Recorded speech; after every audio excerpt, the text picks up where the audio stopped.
Assalamualaikum warahmatullahi wabarakatuh. Apa kabar teman-teman semua yang pada saat ini sedang menyaksikan video saya?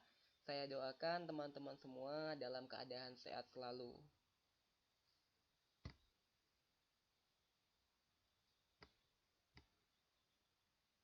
Nah, pada video kali ini saya akan mencoba menjelaskan materi terkait sistem organ pada manusia.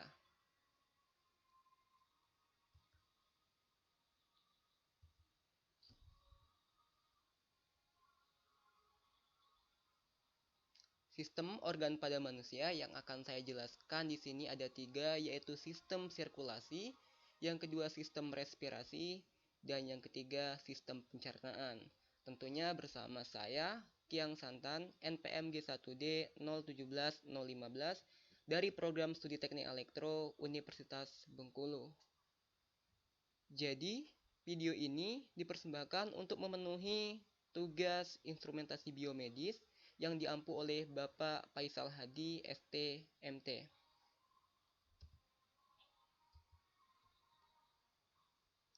Oke, kita langsung masuk ke sistem yang pertama, yaitu sistem sirkulasi ya. Jadi, sistem sirkulasi itu merupakan suatu sistem tertutup yang mengatur dan mengalirkan darah di dalam tubuh. Dikatakan sistem tertutup karena pada keadaan normal tidak ada darah yang berada di luar wadah aliran darah. Wadah itu bisa berupa pembuluh nadi, pembuluh balik, kapiler atau rongga, atau juga sinus pada organ tertentu. Nah, sistem sirkulasi itu sebenarnya adalah dua sistem yang bekerja sama, yakni sistem kardiovaskular dan sistem limfatik.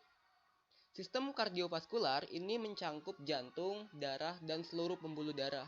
Sedangkan sistem limfatik yaitu suatu jaringan pembuluh yang menyalurkan cairan yang berlebih yang disebut limpa dari jaringan tubuh kembali ke dalam aliran darah. Nah, pada sistem sirkulasi ini kita membahas tentang jantung. Nah, jadi jantung itu merupakan organ berupa otot berbentuk kerucut, berongga, basisnya di atas dan puncaknya di bawah. Apexnya atau puncak itu miring ke sebelah kiri. Berat jantung kira-kira 300 gram. Jantung itu tersusun atas otot yang bersifat khusus dan terbungkus sebuah membran yang disebut perikardium. Selanjutnya pada sistem sirkulasi itu dikenal dengan adanya darah. Darah itu adalah cairan cair yang terdiri atas dua bagian. Bahan intraseluler adalah cairan yang disebut plasma dan di dalamnya terdapat unsur-unsur padat yaitu sel darah. Volume darah secara keseluruhan kira-kira 5 liter. Sekitar 55%-nya adalah cairan, sedangkan 45% sisanya terdiri atas sel darah.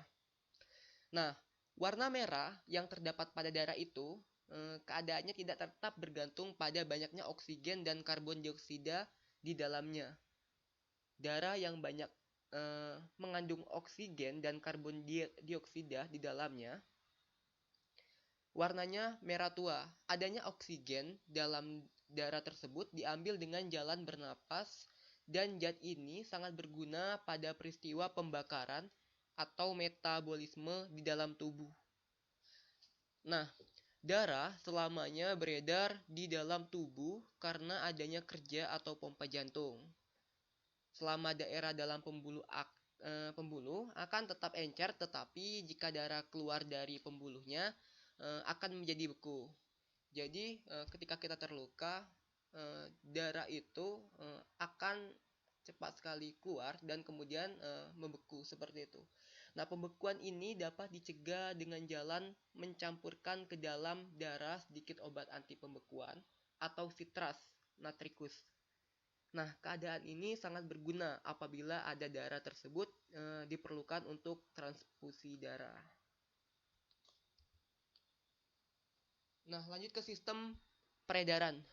Jadi sistem peredaran tersebut terdiri atas jantung, pembuluh darah, dan saluran limfe.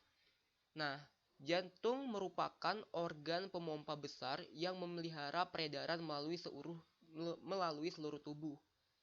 Selanjutnya arteri. Arteri membawa darah ke jantung. Arteri membawa darah dari jantung. Selanjutnya ada vena. Nah, vena membawa darah ke jantung. Kapiler. Kapiler menggabungkan arteri dan vena dan merupakan jalan lalu lintas antara makanan dan bahan buangan. Dan yang terakhir itu ada saluran limfe. Saluran limfe mengumpulkan, menyaring, dan menyalurkan kembali ke dalam darah limfenya yang dikeluarkan melalui dinding kapiler halus untuk membersihkan jaringan. Selanjutnya yang kedua itu pembuluh darah yang tersambung dengan jantung. Nah, pada vena cava superior dan inferior menuangkan darahnya ke dalam atrium kanan. Lubang vena cava inferior dijaga katup semilunar Eustachius. Nah, arteri pulmonalis membawa darah keluar dari ventrikel kanan. 4 vena pulmonalis membawa dari darah paru-paru ke atrium kiri, sedangkan aorta membawa darah keluar dari ventrikel kiri. Lubang aorta dan arteri pulmonalis dijaga katup semilunar. Jadi pada lubang aorta tersebut dan arteri pulmonalis dijaga oleh katup semilunar. Nah, katup antara ventrikel kiri dan aorta disebut katup aortik yang menghindarkan darah mengalir kembali ke aorta ke ventrikel kiri. Katup antara ventrikel kanan dan arteri pulmonalis disebut katup pulmonaris yang menghindarkan darah mengalir kembali ke dalam ventrikel kanan. Lanjut ke penyaluran darah dan saraf ke jantung. Nah, arteri koronaria kanan dan kiri yang pertama-tama meninggalkan aorta dan kemudian bercabang menjadi arteri-arteri lebih kecil. Arteri kecil-kecil ini mengitari jantung dan mengantarkan darah ke semua bagian organ. Darah yang kembali dari jantung terutama dikumpulkan sinus koronaria dan langsung kembali lagi ke dalam atrium kanan. Yang keempat atau D itu persarapan. Meskipun gerakan jantung bersifat ritmik, tetapi kecepatan kontraksi dipengaruhi rangsangan yang sampai pada jantung melalui saraf vagus dan simpatetik. Cabang urat-urat saraf ini berjalan ke nodul sinus atrial. Pengaruh sistem simpatetik ini mempercepat irama jantung. Pengaruh vagus yang merupakan bagian dari sistem parasimpatetik atau sistem otonomik menyebabkan gerakan jantung dapat diperlambat atau dihambat. Secara normal, jantung selalu mendapat hambatan dari vagus. Selanjutnya ada siklus jantung. Nah, siklus jantung adalah kejadian yang terjadi dalam jantung selama peredaran darah.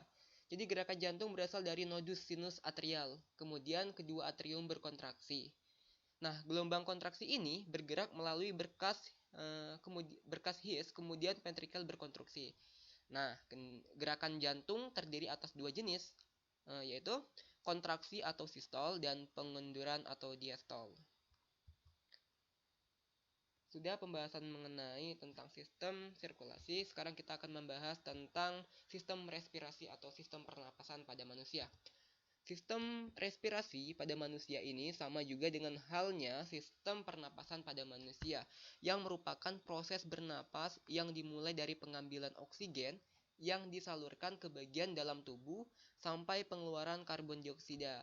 Nah, oksigen yang telah dihirup oleh manusia dari udara bebas selanjutnya dibuang ke lingkungan yang berupa karbon dioksida. Pada sistem respirasi terdapat rongga hidung atau capum nasalis. Nah, udara dari luar akan masuk lewat rongga hidung atau capum nasalis.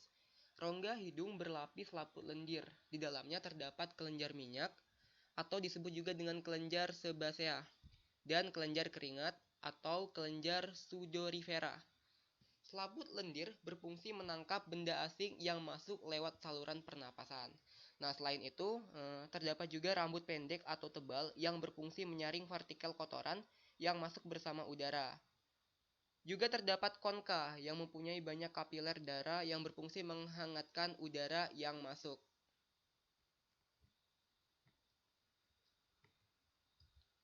Lanjut, ada paring atau tenggorokan. Jadi, udara dari rongga hidung masuk ke paring. Paring merupakan percabangan dua saluran, yaitu saluran pernapasan.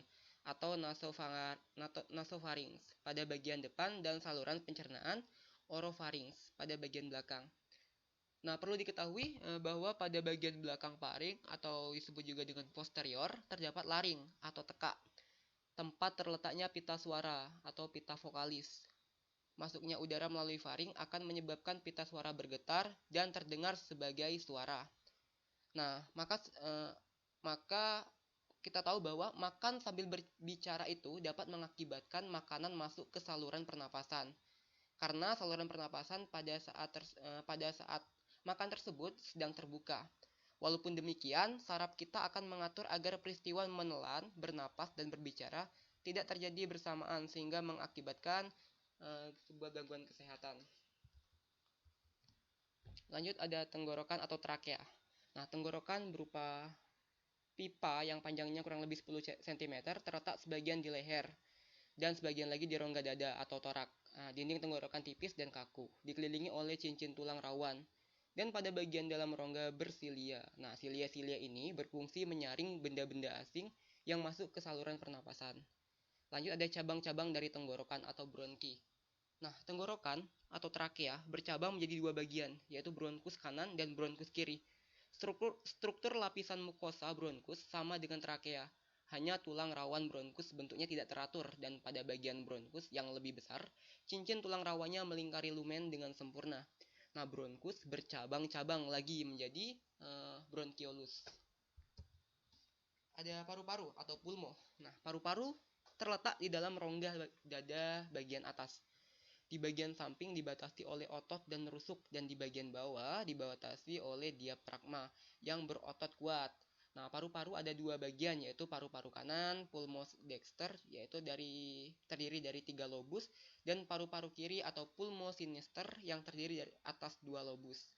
Nah, paru-paru dibungkus oleh 2 selaput yang tipis disebut pleura. Selaput bagian dalam yang langsung menyelaputi paru-paru disebut pleura dalam atau pleura visceralis. Dan selaput yang menyelaputi rongga dada yang bersebelahan dengan tulang rusuk disebut dengan pleura luar atau pleura parietalis. Nah, mekanisme pernapasan. Nah, bagaimana mekanisme sistem pernapasan itu? Jadi, pernapasan adalah suatu proses yang terjadi secara otomatis walau dalam keadaan tertidur sekalipun. Karena sistem pernapasan dipengaruhi oleh suasana saraf otonom. Menurut tempat terjadinya pertukaran gas, maka pernapasan dapat dibedakan atas 2 jenis, yaitu pernapasan luar dan pernapasan dalam. Pernapasan luar adalah pertukaran udara yang terjadi antara udara dalam alveolus dengan darah dalam kapiler. Sedangkan pernapasan dalam adalah pernapasan yang terjadi antara darah dalam kapiler dengan sel-sel tubuh.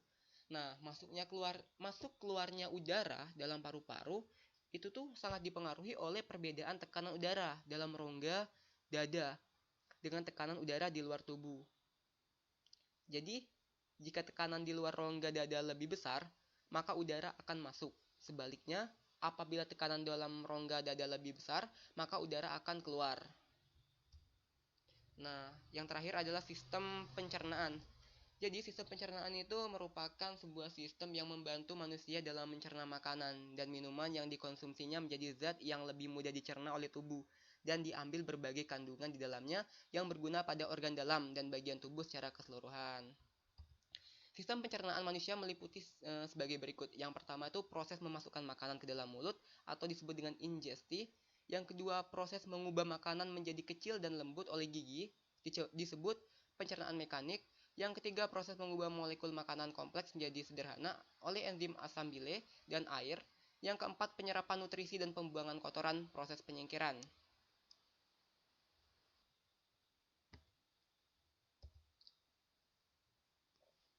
Lanjut ke fungsi sistem pencernaan. Nah, fungsi utama dari sistem ini adalah untuk menyediakan makanan, air, dan elektrolit bagi tubuh dari nutrien yang dicerna sehingga siap diabsorpsi. Nah, pencernaan berlangsung secara mekanik dan kimia dan meliputi beberapa proses berikut. Nah, yang pertama itu ingesti adalah masuknya makanan ke dalam mulut. Yang kedua, itu pemotongan dan penggilingan makanan dilakukan secara mekanik oleh gigi. Makanan kemudian bercampur dengan saliva sebelum ditelan atau proses menelan. Yang ketiga, peristalsis adalah gelombang kontraksi otot polos involunter yang menggerakkan makanan tertelan melalui saluran pencernaan. Yang keempat, digesti adalah hidrolisis kimia atau penguraian. Yang kelima, absorpsi adalah penggerakan produk akhir pencernaan dari lumen saluran. Dan yang keenam itu adalah egesti atau defekasi, adalah proses eliminasi zat-zat sisa yang tidak dicerna atau tidak tercerna oleh bakteri, juga bakteri dalam bentuk feses dari saluran pencernaan. Nah, sistem pencernaan manusia. Saluran pencernaan makanan meliputi mulut, kerongkongan, lambung, usus halus, usus besar, dan anus. Yang pertama, mulut. Nah, di dalam mulut terjadi pencernaan secara mekanik dan kimia. Di dalam mulut terdapat gigi, lidah, kelenjar ludah, struktur organ mulut secara umum dapat dilihat pada gambar tersebut. Nah, yang kedua adalah lidah. Lidah berfungsi sebagai alat pengecap, membantu mendorong makanan dalam proses menelan, membantu membersihkan mulut, dan membantu bersuara. Yang ketiga ada kelenjar ludah. Berfungsi untuk melarutkan makanan, memudahkan penelanan, dan melindungi selaput mulut terhadap panas, dingin, asam, dan basah. Kelenjar ludah ada 3 bagian, yaitu glandula parotis, glandula submaxillaris, dan glandula sublingualis. Lanjut adalah gigi. Gigi terbentuk dari tulang gigi yang disebut dentin. Struktur gigi terdiri atas mahkota gigi yang terletak di atas gusi, leher yang dikelilingi oleh gusi, dan akar gigi yang tertanam dalam kekuatan-kekuatan rahang. Nah, mahkota gigi dilapisi oleh email yang berwarna putih. Kalsium, fluorid, dan fosfat merupakan bagian penyusun email pada gigi. Nah, selanjutnya bagian kerongkongan atau esofagus. Setelah melalui rongga mulut, makanan yang berbentuk bolus akan masuk ke dalam tekak atau paring. Nah, paring adalah saluran yang memanjang dari bagian belakang rongga mulut sampai ke permukaan kerongkongan atau esofagus. Nah, pada pangkal paring terdapat katup pernapasan yang disebut epiglottis. Selanjutnya adalah bagian lambung atau ventricle. Jadi, lambung tersusun atas 3 bagian. Nah, yaitu kardia, fundus, dan pylorus. Ada bagian usus halus atau intestinum. Nah, usus halus terbagi atas 3 bagian, yaitu duodenum atau usus 12 jari, karena panjangnya sekitar 12 jari orang dewasa yang disejajarkan. Jejunum atau usus kosong, karena pada orang yang telah meninggal bagian usus tersebut kosong. Ileum atau usus penyerapan, karena pada bagian inilah zat-zat makanan diserap oleh tubuh. Selanjutnya ada bagian usus besar atau kolon. Di dalam usus besar, sisa makanan akan dibusukkan oleh bakteri Escherichia coli menjadi feses, agar sisa makanan yang masuk ke dalam kolon tidak kembali ke intestinum. Di perbatasan kedua usus tersebut terdapat klep yang bernama klep ileocekum. Selanjutnya ada rektum dan anus. Nah, pada bagian ujung usus besar inilah yang disebut dengan rektum, yang merupakan jalur yang akan dilalui feses menuju tempat pembuangan terakhirnya, yaitu anus. Pada saat kotoran memasuki rektum, maka itu artinya tempat penyimpanan feses yang berada di atasnya sudah penuh. Dan pada saat itulah Anda akan merasakan sakit perut serta keinginan untuk buang air besar. Nah, penjelasan sederhananya seperti ini. Jadi penjelasan sederhananya adalah makanan akan masuk ke mulut dan melalui proses pengunyahan supaya menjadi halus. Lalu terjadilah proses pencernaan mekanik, dilanjutkan ke dalam lambung secara sedikit demi sedikit melalui kerongkongan. Setelah berada di lambung, makanan melakukan proses pencernaan kimiawi yang dengan menggunakan enzim dalam lambung. Makanan akan ada pada lambung selama kurang lebih 3 atau 4 jam. Setelah itu dilanjutkan ke usus halus. Pada usus halus inilah nantinya makanan itu akan diserap kandungannya yang diperlukan oleh tubuh dan sisa makanan Sisa makanan kembali dilanjutkan ke dalam usus besar dan diubah menjadi feses, sedangkan kandungan makanan yang masih diperlukan oleh tubuh disebarkan ke berbagai bagian tubuh yang memerlukannya. Setelah sisa makanan menjadi feses, maka akan dilanjutkan ke rektum saat sudah penuh dan akan dikeluarkan melalui anus. Oke, mungkin cukup sekian penjelasan dari saya terkait sistem organ pada tubuh manusia. Saya ucapkan terima kasih. Wassalamualaikum warahmatullahi wabarakatuh.